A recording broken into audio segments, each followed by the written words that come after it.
اپ work پہ ہم بڑی ڈیٹیل سے بات کرتے آئے ہیں. اپ ورک پہ ہم نے پروفائل کریٹ کر لی, اپروو بھی کرا لی, ایسی بات نہیں ہے. اس پہ ویسے سارا کا سارا سرا ڈی جی اسکلس کے سپورٹ ٹیم کو جاتا ہے جو کہ بہترین فری لانسرز ہے. اب ہم نے ممبرشپ کی بات کر لی. اب ممبرشپ کے فری لانسنگ کی ممبرشپ الگ ہوتی ہے, ایجنسی ایک الگ کھاتا ہے. اس طرح سمجھ لو کھاتا ہے. اس کھاتے کا مطلب کیا ہے کہ اگر کوئی کمپنی ہے نا, اس میں 3-4 بڈرز ہیں, تو وہ سارے ایجنسی بن سکتے ہیں اور ان کا ایک اونر ہوگا جو ان کو کام اور ان کی رولز ڈسٹریبیوٹ کرے گا.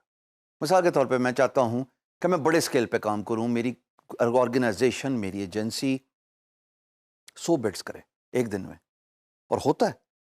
ایسی بھی کمپنیز ہیں جو بڑے لارجر اسکیل پہ کھیلتی ہیں, بہت بگ اسکیل پہ کھیلتی ہیں, بگ کینوس پہ کھیلتی ہیں, اور وہاں پہ مختلف بڈرز انڈر ون اونر ہوتے ہیں. سو وہ ایجنسی کا اسٹیٹس ہے. اچھا, تفصیل بتانے سے پہلے میں یہ چیز آپ کے گوشے گزار ضرور کر دوں کہ ایجنسی کی پرائس ہے وہ آپ کی اسکرین پہ نظر آ رہی ہے, منتھلی پرائس ہے. این ممکن ہے کہ یہ ویری کرتی رہے مختلف وقت پہ, تو اس لیے میں اسٹیٹ نہیں کر رہا کہ وہ پرائس کیا ہے. اچھا جناب, ایجنسی کی پرائس کے ساتھ یہ بات بھی ذہن نشین رہے کہ کنیکٹس آپ کو ایڈیشنل خریدنے پڑیں گے. کنیکٹس آپ کو ساتھ میں نہیں ملتے. کیوں؟ اس کی وجہ ہے جو میں آپ کو تفصیلاً بتاتا ہوں کہ جب آپ ان کی کوالیفیکیشنز کے 3 ٹیئر دیکھیں گے نا, وہ 3 ٹیئرز ہیں: رائزنگ ٹیلنٹ جو فری لانسنگ میں بھی تھے ایز اے فری لانسر, پھر ٹاپ ریٹڈ سب سے بہترین کھلاڑی وہ بھی as a solo freelancer میں تھا, پر یہاں پہ ایک پریمیم سروسز بھی ہیں. جب اتنا کچھ فیسلٹی دے رہا ہوتا ہے اپ ورک ایک ایجنسی کو, ایک ایجنسی اونر کو, جس میں مختلف ٹیم اور ٹیم ممبرس کام کر رہے ہوتے ہیں, so therefore there is a lot of privileges as well. Privileges کیا ہیں؟ پہلے پریولیجز پہ جانے سے پہلے کرائٹیریا آپ کو بتانا ضروری ہے. نہیں جی, کرائٹیریا یہ ہے کہ آپ نے کوئی سروس وائلیشن نہ کی ہو آپ کی 3 مہینے تک, یعنی کہ لاسٹ 3 منتھس میں ٹیم ممبر نے. اب ٹیم ممبر پہ نظر رکھنا آپ کی ذمہ داری ہے ایز این اونر.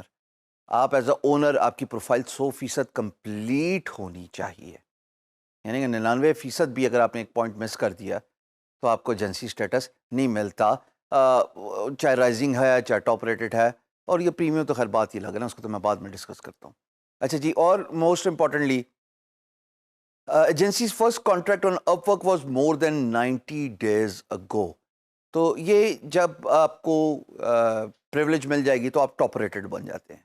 یہ رائزنگ ٹیلنٹ سے تھوڑا سا آگے کی بات ہے. اسی طریقے سے آپ نے یہ بھی دیکھنا ہے کہ جو پروپوزلز آپ سبمٹ کرتے ہیں نا, آپ اور آپ کی ٹیم, چاہے وہ آپ رائزنگ ٹیلنٹ ہو یا وٹ ایور, وہ جناب ریلیونٹ ہونا چاہیے ٹو دا پروجیکٹس. اچھا حضور والا, اگر آپ کی ایجنسی ارننگ جو ہے $10,000 سے زیادہ ہے نا لاسٹ 12 مہینے یعنی کہ 1 سال میں, تو آپ ٹاپ ریٹڈ ایجنسی بن جاتے ہیں. آپ کو ایک بیج ملتا ہے. اور یہ بیج کیوں ضروری ہوتے ہیں؟ یہ بیج اس لیے ضروری ہوتے ہیں کہ کلائنٹ کو کمفرٹ ملتی ہے ایک ایجنسی کی پروفائل کو دیکھتے ہوئے کہ ہاں یہ مستقل مزاجی سے یہ کمپنی کام کر رہی ہے, یہ ایک ایجنسی ہے جس میں مختلف لوگ کام کر رہے ہیں, so I should hire them for my job. یہ سولو فری لانسرز کے لیے بھی ضروری ہے. اگر ایک سے زیادہ دوست کام کر رہے ہو نا, تو کوئی حرج نہیں ہے پروفائل اپ گریڈ کر کے, ایجنسی بنا کے, کنیکٹس خرید کے, اور آپ بہت کچھ کر سکتے ہیں.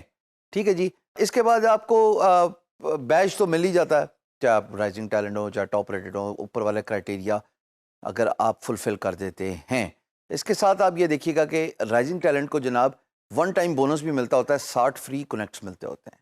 تو جناب as a rising talent, as a top rated, اگر آپ نے سپورٹ سٹاف سے بات کرنی ہے تو آپ ای میل بھی کر سکتے ہو, آپ فون بھی کر سکتے ہو, ٹکٹ سپورٹ بھی ڈال سکتے ہو. جیسے ہوسٹنگ میں نہیں ہوتا کہ ایک پریولیجڈ ہوسٹنگ اکاؤنٹ کو ایکسیس ہوتا ہے سپورٹ سٹاف کو, اسی طریقے سے اپ ورک پہ ایکسیس مل جاتا ہے ایجنسی کے, چاہے وہ رائزنگ ٹیلنٹ ہے چاہے وہ ٹاپ ریٹڈ ہے. اچھا جناب, پھر پریورٹیز ملتی ہیں آپ کو ای میل اور مارکیٹنگ پیجز پہ, یعنی کہ تھوڑا سا آپ کو لفٹ کیا جاتا ہے. That's for priority basis for rising talent and high priority for top rated. پھر جناب لیڈز بھی آپ کو ان باکس میں آپ کے لینڈ کرتی ہیں. اچھا جناب, پھر اس کے بعد آپ کو لوکل ایونٹس اگر آپ کے شہر میں اپورک ہے اور اپورک کی کمیونٹی ہے جو کہ ہوتی ہے پوری دنیا میں ہوتی ہے. تو اگر آپ ٹاپ ریٹڈ ہیں تو آپ کو اس کی بھی انویٹیشن آتی ہے. And most importantly option to periodically remove one jobs feedback from profile. So یہ فائدے ہوتے ہیں ایجنسی کے اکاؤنٹ میں. اب کوئی بھی خرید سکتا ہے، جس کا بھی دل کرے وہ ایجنسی کا اکاؤنٹ خرید سکتا ہے، پر کوشش یہ کریں کہ اگر آپ کے پاس ملٹیپل ہینڈس ہیں، ٹیم ہے، تو وہ اس کو ایز اے ایجنسی کے امبریلا کے اندر لے کے آئیں. جی یاد رکھیے گا، ارننگ ساری کی ساری جاتی ہے ایجنسی اونر کے پاس، ٹھیک ہے. اب وہ آگے ڈسٹریبیوٹ کرے گا کہ کیسے اس نے ارننگ ڈسٹریبیوٹ کرنی ہے ٹیم ممبر پہ. یہ نہیں ہو سکتا کہ آپ as a member with in agency آپ بڈنگ کر رہے ہیں اور اس کے بعد آپ کہیں کہ جناب پیسے مجھے ملیں گے. نہ سنیا نا. اچھا جی، سبمٹ کون کر سکتا ہے پروپوزل؟ بھائی business manager can submit proposal on behalf of any one in the agency, but business manager کو جو فلیگ ایبلٹی بزنس مینیجر کی دی جائے گی، جو ٹیگ دیا جائے گا، وہ ایجنسی اونر کی طرف سے دیا جاتا ہے.